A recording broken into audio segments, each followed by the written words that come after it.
मैं हूं आपका अपना जाना पहचाना डॉक्टर अशोक कुमार, सेवानिवृत्त वैज्ञानिक, चौधरी चरण सिंह हरियाणा कृषि विश्वविद्यालय हिसार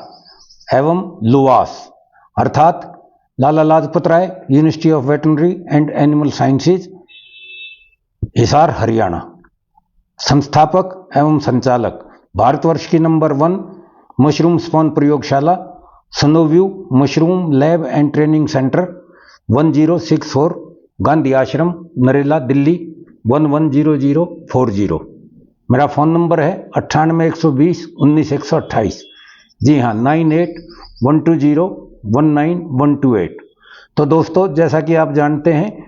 हम समय समय पर मैं आपके लिए तरह तरह के मशरूम के बारे में वीडियो लेता हूं। अब क्योंकि समय है ये भूसा इकट्ठा करने का, तो आप उसे कैसे इकट्ठा करें, कैसे उसका भंडारण करें, इसके बारे में आज हम जो वीडियो है हमारा, आज का टॉपिक हमारा ये है कि आप अपने मशरूम फार्म के लिए भूसे का भंडारण करना कैसे करेंगे। तो दोस्तों, हमारा यूट्यूब चैनल है @Dr. अशोक कुमार 7966। जिस भाई ने ये पहले सब्सक्राइब नहीं कर रखा है वो सब्सक्राइब कर ले, और जिसने पहले सब्सक्राइब कर रखा है वो आगे इसको देखे, शेयर करे और अपना लोगों से ज़्यादा से ज़्यादा इसका प्रचार प्रसार करें। तो दोस्तों, जैसा कि आप जानते हैं, भूसा जो है या आपकी पुराड़ वगैरह या कृषि अवशेष जितने भी हैं, एक वीडियो डाल रखे हैं जिसमें मैंने बता रखे हैं कृषि अवशेष जो मशरूम के उत्पादन में आवश्यक है। तो वो वीडियो भी आप इसके साथ साथ देख सकते हैं, लेकिन यहाँ हम रखेंगे कि आपको किस तरह से वो करना चाहिए अपना भूसा,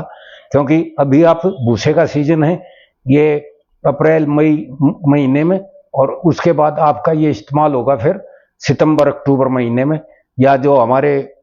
एसी फार्म है उनको तो सारे साल चाहिए, तो उनको कैसे रखना चाहिए, आपको कैसे रखना चाहिए, तो किस तरह से वो करें।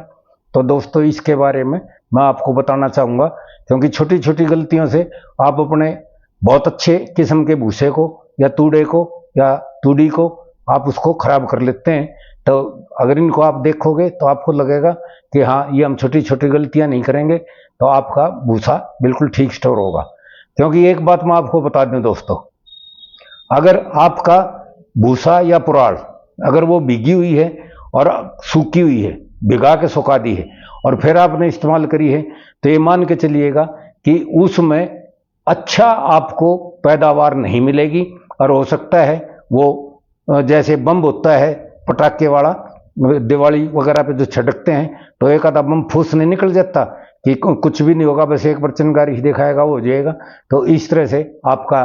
जो कृषि अवशेष है, चाहे वो भूसा है या वो पुराड़ है, तो हो सकता है कि आपको उसमें कुछ भी ना हो। और आमतौर पर लोग बाग जो है आपके अड़ोसी पड़ोसी जो देखते हैं कि हो ये तो भूसे को जो है ना भिगोते हैं, सड़ाते हैं, तो वो आएंगे, उनका जब भूसा भीग जाता है तो वो आते हैं, भाई आपने तो लेना है, मेरा भूसा भीग गया है तो आप ले लो। तो कृपया ऐसे भूसे को ना लें, और आपका भूसा एकदम से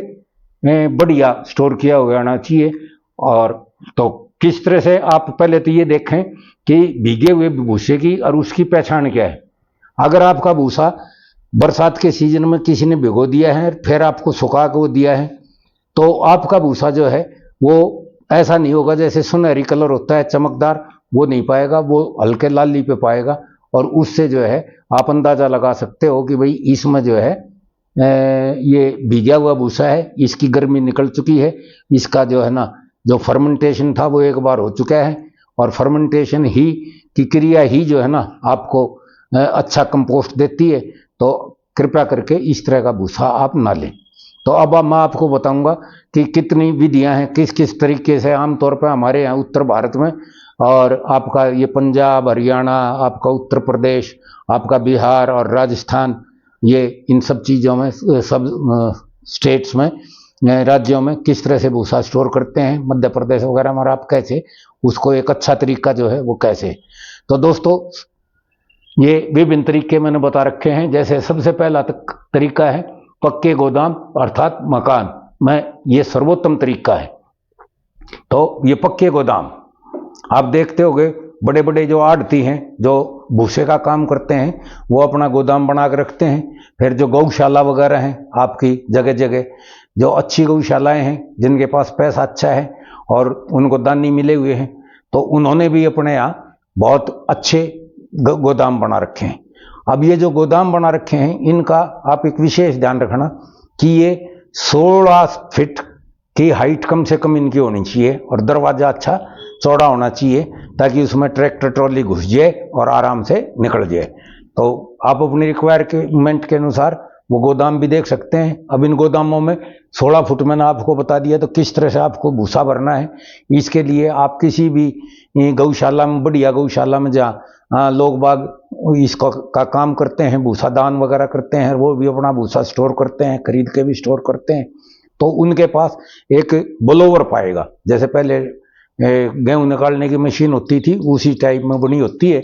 तो उसमें एक तरफ नाली लगी रहती है, उसको पाइप को जहाँ लगा दोगे आप, वहाँ अगर तूड़ा डालते रहोगे तो वो उसे सक करके और दूसरी तरफ उसे फेंक देगा और ऊपर फेंक देगा, जैसे चारा काटने की मशीनों में फेंकते हैं,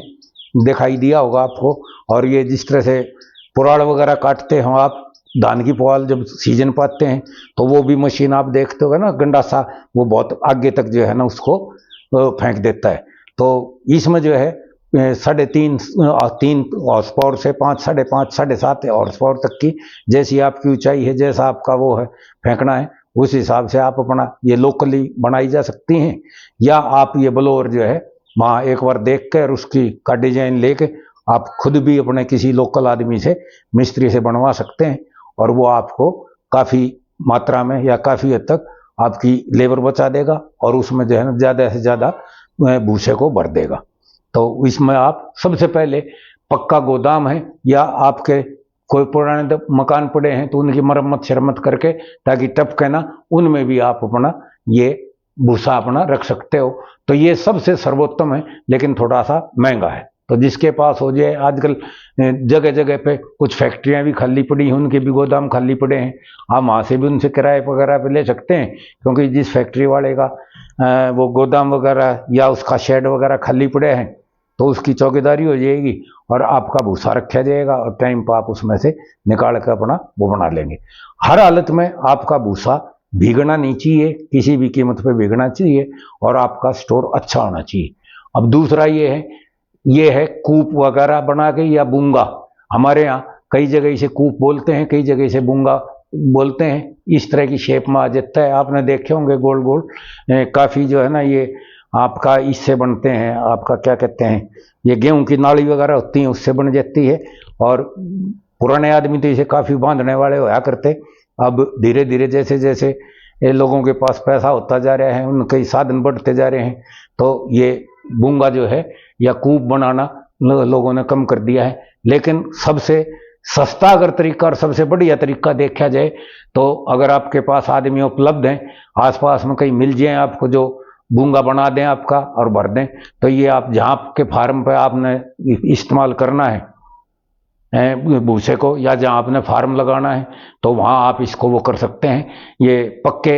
ये जो फार्म है, एसी वाले जो फार्म है, वो भी अपने वहाँ पे पास ही में अपने ये बूंगे बनवा सकते हैं, अगर उनके पास पक्के गोदाम नहीं है तो। ये सर्वोत्तम तरीका है आपका भूसा रखने का और सबसे सस्ता तरीका है ये, तो इसको भी आप कर सकते हैं। अब नंबर 3 है फार्म पर ही ढेर लगाकर। हमने देखा है यहाँ हरियाणा में और पंजाब में काफ़ी वो है, आपके यहाँ पे भी है, उत्तर प्रदेश में भी है, कि लोग बाग जहाँ फार्म लगाते हैं वहीं पे जो है ना ढेर लगा लेते हैं, और उस ढेर के चारों तरफ आपकी जो बांस बल्लियाँ वगैरह होती हैं उनको खड़ा कर लेते हैं, और उसको ऊपर से जो है ना वो क्या कहते हैं पॉलीथीन वगैरह लगा के और उसको दबा देते हैं। तो ये जो है तरीका तो है और आपके लिए सस्ता भी है, लेकिन इसमें एक चीज़ का ध्यान रखना चाहिए कि ये थोड़ा ऊंचे बनाना चाहिए जहाँ पे आप ढेर लगाओ, ताकि इसमें नीचे से पानी वानी ना भरे। और दूसरा क्या का वो है कि ये आपको समय समय पर देखना पड़ेगा, नहीं तो इसके ऊपर कुत्ते वगैरह बैठ के वो खोद दे देते हैं और उसमें से जो है ना चूहे वगैरह लग जाते हैं, तो चूहों से और कुत्तों से इसकी रखवाली करनी पड़ती है। और हर बरसात से पहले आप देख लो, जैसे ही अंदेशा हो कि भाई बरसात आने वाली है, आजकल तो मौसम विभाग ने आपको जो है काफ़ी अच्छी सूचनाएं मिल जाती हैं कि भाई इस तारीख से इस तारीख तक बरसात का आगमन होगा, बरसात होगी, तो आपको इसको वो रखना पड़ेगा, क्या कहते हैं, मतलब देखभाल रखनी पड़ेगी। और देखभाल कम पक्का रखनी पड़ेगी। अगर आप देखभाल नहीं रखोगे, आप सोचोगे अरे दबा दिया था अब क्या जाएंगे, अब तो बरसात हो रही है, तो उसमें पानी मर जाएगा। और पानी मरने के बाद आप देखोगे जब आप इसको खोलोगे ढेर को कि चलो भाई अब जरा भिगोएं हैं और कंपोस्ट तैयार करें, तो आपको देखोगे कि इसमें जगह जगह जगह जगह काले काले जो है ढेर से डले से मिलेंगे, क्लम्प्स मिलेंगे, जैसे डले बोल देते हैं, या गुच्छे से मिलेंगे, और काफी तूड़ा उसमें बिगड़ा हुआ पाएगा, तो वो जो है बीमारी का कारण बनेगा। तो अगर आप इस विधि से रखते हैं फार्म पर ही ढेर बना के, तो इसमें ये विशेष ध्यान रखना है कि इसके लिए आपको सजग रहना है। अगर आप सजग नहीं रहेंगे तो ये आपका सस्ता जरूर दिखाई दे रहा है, आपको ये भी है कि चलो वहीं का वहीं आपने ढेर लगवा लिया था सीजन पे,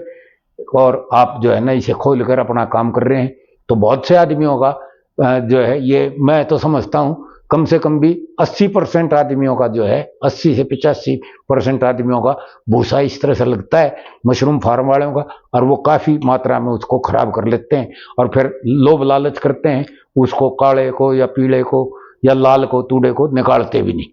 तो ये ध्यान रखो। तो ये अच्छा तरीका है, लेकिन विशेष ध्यान रखने के बाद ही है, अदरवाइज ये तरीका आपका फेल हो जाएगा अगर आप ध्यान नहीं रखेंगे तो। अब चौथा नंबर आता है खेत में ही ढेर लगा के। हमारे किसान भाई भी जो है क्या करते हैं, और ख़ास तौर से पंजाब में और हमारे ये हरियाणा में, करनाल, कुरुक्षेत्र वगैरह में काफ़ी ये वो है कि जहाँ पे वो खेत में जहाँ उन्होंने उससे थ्रेशर वगैरह से गेहूँ निकाला, तो वहीं पर वो लगा दिया, ढेर लगा दिया, और फिर ट्यूबवेल से पानी ला के और वहाँ गड्ढा खोद के उसको जो है थोड़ी सी मिट्टी को जिस तरह से मकान चिनते हैं गार बनाई, और उसको जो है उसको छिड़क के अच्छी तरह से उस पर चारों तरफ, और उसको जो है ऊपर से लिपाई कर देते हैं। तो साइड में उसमें जब सीजन आता है तो उसमें धान बो देते हैं, और वो धान का, क्योंकि धान में तो 2-2, 3-3 इंच पानी खड़ा ही रहता है, तो वो पानी जो है ना धीरे धीरे धीरे धीरे धीरे धीरे दिखता भी नहीं, वो धीरे धीरे सीपेज से, जैसे मशरूम ये जो है ना आपका किशमिश होती है, किशमिश जब देखते होगे तो आपको सूखी हुई पिचकी हुई सी लगती है, और जब पानी उसको हो तो पानी पी के वो बिल्कुल फूल जाती है। तो ये उसी तरह से ये आपको भूसा जो है, अगर इसके आसपास, इस ढेर के आसपास पानी लगा होगा, तो पानी भरा होगा, तो आपको ये तो नहीं लगेगा कि आपका भूसा भीग गया, लेकिन धीरे धीरे वो पानी पी लेता है, और वो सारा बजाय सुनहरी कलर के निकलने के, पीले कलर के निकलने के, वो भूसा आपका जब आप निकालते हो तो वो लाल कलर का होता है। और जिसने बेचना है किसान ने, वो तो क्या करता है कि ढेर के ऊपर जैसे ढेर बना है उसको लिपाई कर दी, मिट्टी डाल के गारा डाल के लिपाई कर दी। अब जब ये तूड़े वाले जाते हैं तो उसको ये नहीं कि भाई मिट्टी को अलग कर लें, उसके ऊपर की लिपाई है उसे अलग नहीं करते, बल्कि उसको लाठियों से, जेलियों से पीट पीट के उस मिट्टी को इतना उसमें मिला देते हैं कि आपके भूसे में मिलाकर आपको सप्लाई करते हैं। अगर आप उसके ऐसे किसी ढेर को लोगे और उसमें हाथ लगाओगे, अंदर दोगे तूड़े में, तो आपको देखेगा कि आपके चारों तरफ यहाँ काफी रेत या मिट्टी जो है ना आपके हाथ के चिपक जाएगी, तो उसका वजन भी आपका ज्यादा बैठता है और वो आपको महंगा पड़ता है, और उसमें मशरूम भी कम होती है। एक आध बार, कई बार ये शिकायत आती है मेरे पास कि डॉक्टर साहब अभी केसिंग तो की नहीं थी, मेरी तो मशरूम निकल आई, एक आधी मशरूम दिखाई दे रही है। तो वो मशरूम जो है ना, जिस तूड़े में आपका ज्यादा मिट्टी मिली हुई है उसमें इस तरह की शिकायत कभी कभार मिलती है, और वो आपको नुकसान देती है। आप पैसा ज्यादा देते हो, वजन आपका ज्यादा बैठा देते हैं तूड़ा सप्लाई करने वाले, भूसा सप्लाई करने वाले। तो ऐसे ठगों से, ऐसे बेईमानों से बचो, और आप ऐसा भूसा ना लो। उनको कह दो कि भाई अगर इस तरह का रेत आएगा तो आपके जो है ना पैसे नहीं दिए जाएंगे और आपको उल्टा उठवा दिया जाएगा, या उनके ऊपर कटिंग लगा के, कॉस्ट कटिंग करके भी आप अगर करोगे तब भी वो नुकसान की बात होगी। तो अच्छा है कि इस तरह से खेत में ही आप ये ढेर ना लगाएं भूसे का, और उसको इसमें लिपाई लिपुई ना करें। अब एक और भी आपको सस्ता तरीका है, वो है ये नंबर 5, अच्छी प्रकार की झोपड़ी बनाकर रखना। आप झोपड़ी तो बनाने में माहिर हो ही जाते हो, मशरूम वाले जितने भी हैं खूब बढ़िया झोपड़ी बनाते हैं। तो आप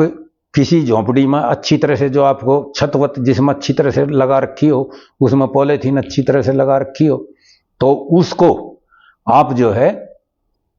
उसमें भी आप अपने लिए भूसा इकट्ठा कर सकते हैं। आपके पास बांस वगैरह है, आपके पास मटेरियल भी है, पुराड़ वगैरह है, और उसमें बढ़िया रहे कि ये जो कांस होता है, जो कांस समझिए जिस तरह का एक ऐसा पौधा है जैसा ये आपका गन्ने का पौधा है, ये आपके नहरों के सहारे और आपके जो है ना सड़कों के सहारे इसमें खड़ा पत्ता है, तो उससे भी झोंपड़ी बनती है। हर जगह पाया जाता है, हिंदुस्तान में कोई ऐसी जगह नहीं है जहाँ पे ये नहीं पाया जाता। तो एक झोंपड़ी आप उसकी बना सकते हैं, तो वो काफ़ी आपका जो है उसमें टपकेगा नहीं, और अच्छी मोटी उसकी वो बना के और छप्पर अच्छी तरह से बना के, और आप उसमें भी अपना तूड़ा स्टोर कर सकते हैं, अपना भूसा स्टोर कर सकते हैं। तो दोस्तों, अब हमने आपको ये 5 तरीके बताए, इसमें सबसे बढ़िया कौन सा है और सबसे बेकार कौन सा है ये बता दिया, और आपके लिए कौन सा सस्ता और कौन सा वैसा पड़ेगा, ये भी महंगा पड़ेगा या सस्ता पड़ेगा या बीच के खर्चे का पड़ेगा, ये आप अपने आसपास, अपने गांव में, अपने देहात में, आसपास में आपके पास क्या क्या सुविधाएं हैं, क्या क्या मटेरियल उपलब्ध है, उस उपलब्धता से के अनुसार आप अपना भूसा इकट्ठा करें। लेकिन बात एक ही है कि किसी भी कीमत पे आपका भूसा भीगना नहीं चाहिए। अगर आपका भूसा भीगेगा या उसमें रेत मिट्टी मिलेगी तो वो आपको पैदावार उतनी नहीं देगा जितनी पैदावार आपके भूसे ने, उससे बने हुए कंपोस्ट ने आपको देनी थी। तो दोस्तों, अब इस वीडियो को हम चाहेंगे कि यहाँ विराम दें, और आप समझ ही गए होंगे कि अब सीजन है, आप अपने सीजन पे अच्छी तरह से ध्यान करें, और इस तरह से इन बातों को ध्यान में रखते हुए तूड़े को या भूसे को अपना अच्छी तरह से स्टोर करें। तो धन्यवाद। अब इस वीडियो को हम यहीं पे समाप्त करते हैं। टाटा, बाय बाय, नमस्कार।